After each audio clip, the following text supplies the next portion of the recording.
Things I never expected to learn as a realtor. The first one is kind of gross, but I was helping some people buy a house, this nice young married couple, and they started to discuss what kind of toilets would be in the house they were buying. And I was horrified, and I clutched the wheel at 10 and 2. And if you want to know why I drive at 10 and 2, it is to keep myself from reacting when I really want to react and I shouldn't.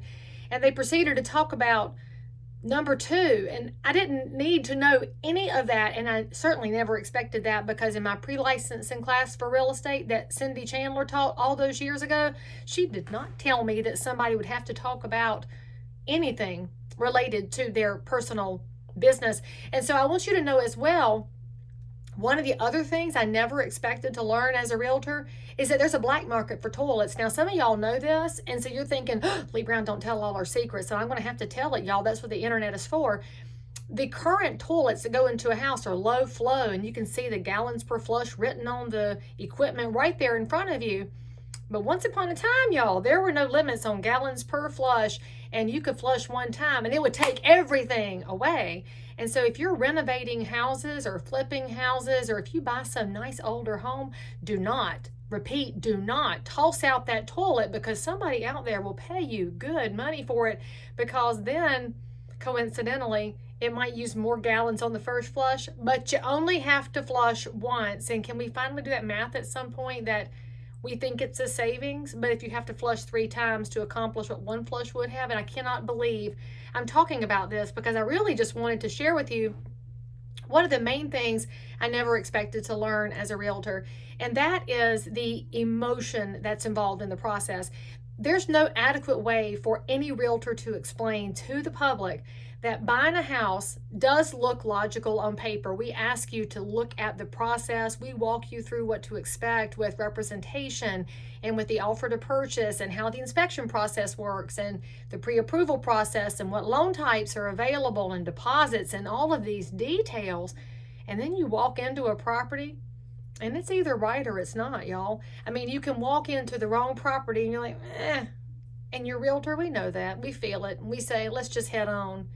And then you walk into another house that maybe on paper it didn't look quite right, but you went in anyway, and the eyes start to sparkle. In fact, I think about this, it's maybe why you need a realtor when you're looking at houses, because if you're by yourself, you may just try on the things that you expected to try on, but the realtor's going to take you somewhere different and say, let's go check out this one house over here. It might have some potential for you, which is frankly one of the best habits of going shopping. It's why you should not just shop online all the time. If you go to the Belks by yourself, you're probably going to try on the things that you already have. Another black top, another black dress, another cream dress, or maybe a navy dress, and you get into your ruts. But if you take your best friend with you, she's going to go pluck something off the rack and say, I think you ought to try on this green. And you'll say, I don't know about that. And she argues, and then you give in because it's easier than arguing.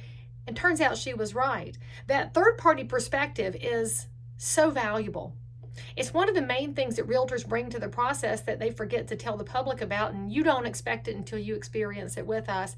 And that's why when I tell my home buyers in that initial consultation that the right house will work itself out, it does. And it sounds really mushy-gushy and spiritual, and maybe it is on some levels, but it's a fact. Now let's talk about some other piece of this emotion in real estate. And it's that if you look at the challenges that are happening in and around the real estate profession, maybe it's the attack on appraisers, maybe it is the talk from the Freddie and Fannies of the world, the GSEs, about what is and isn't a good practice as far as credit scores and debt to income ratios. And then you start to think about all the apps and websites that would like to Uberify real estate and say, you don't need your own realtor, just put in the app and we'll send somebody along who's available right now to run you into the house. All of those exterior forces and all of those different companies think real estate's a commodity item. And it's just not. That's one of the biggest surprises about real estate, whether you're a buyer or seller or a practicing realtor. You find out that there's nothing commodity about this. There is so much unique and special about each property. And unique and special can mean it's a hot mess, and it can mean it is upgraded to the nines. But the reality is, when you walk in the door, it's different than any other house you've ever walked into. It's because of the humans that live there. Now, if you're wondering what I mean, I will present to you the idea of a production builder. This could be a D.R. Horton, an NVR Homes, a Meritage, any of the custom, well, not custom, any of the production builders who have a book of floor plans, and you can change the elevation and maybe the color of the siding or the stone, and you could change it a wee tiny bit, but in general the bedroom count, the bathroom count, and the family space counts are the exact same. So we build floor plan A next to floor plan A, and what the builders will do is maybe put a little stone on this one and put a covered front porch on this one. Shazam, it's a different house. It's not a different house, same house. So we have the same house side by side. We go inside and it's got the same upgrade package. We've got some pre-finished hardwood floors. We've got some tier 1 stock granite in the kitchen, and it's very cute. Looks exactly the same. Each house exactly the same. So you might think, but Leigh Brown, that's a commodity item.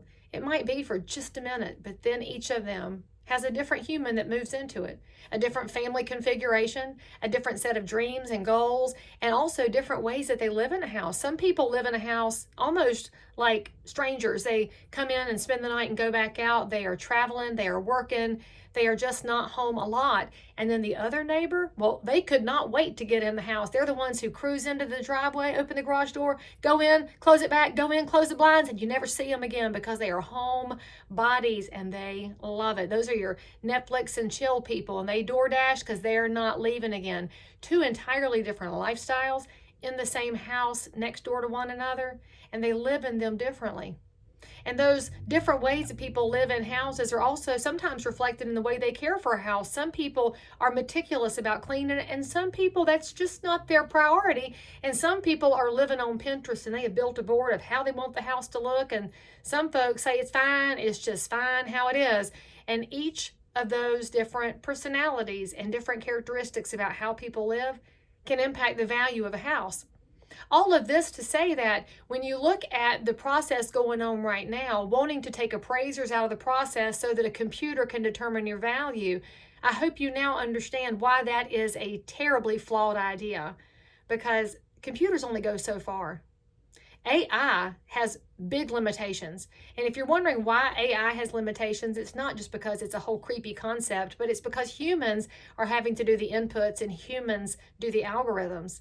In fact, I just read a very interesting case study on Twitter about a law defense that was created using ChatGPT. And as it turns out, this lawyer, and I can only presume that he's been disbarred for this practice now, had used ChatGPT to put together his defense of his client in court, and the judge called him out on it because every certification and every prior example that he brought up, every case study, every legal precedent was wrong. All 63 of them. They were all wrong. They were either overturned, or they were not completed examples, or they were just false entities on the internet. Can you imagine being that client? You hired this lawyer, they use ChatGPT and it comes up with bad information, and so you're the one standing there about to go down because you hired somebody who didn't even honor their own humanity to do the homework. That's what a realtor does. Realtors do the homework. This is why we can see the emotion that drives each house into a different place, and we know they're not commodities. In fact, the exact same house, when it lives with this family A, and then family B moves in, family B lives in that house differently. And the value may move, the market conditions may move, but the family moves. And why? Because they live life differently too. And so I have actually sold one house here in the Charlotte area 5 different times. For whatever reason, over all these years, my name has gotten attached to that house, and I'm very appreciative. But it's wild to me that every time I go to it, it's got, of course, different homeowners, and every time it's a different house. Even though it has the same bedroom and bathroom count and the same room count, it's a different house. So I want you to think about this. It's one of the reasons that if you're hiring a realtor, you want to know that they are paying attention to every facet of the property, and that they're considering how your property fits into the bigger marketplace. And then they're also thinking about what kind of buyer might be attracted to this property so that they can put together a marketing spread that's going to attract somebody to this house that's going to really enjoy it themselves in their own way.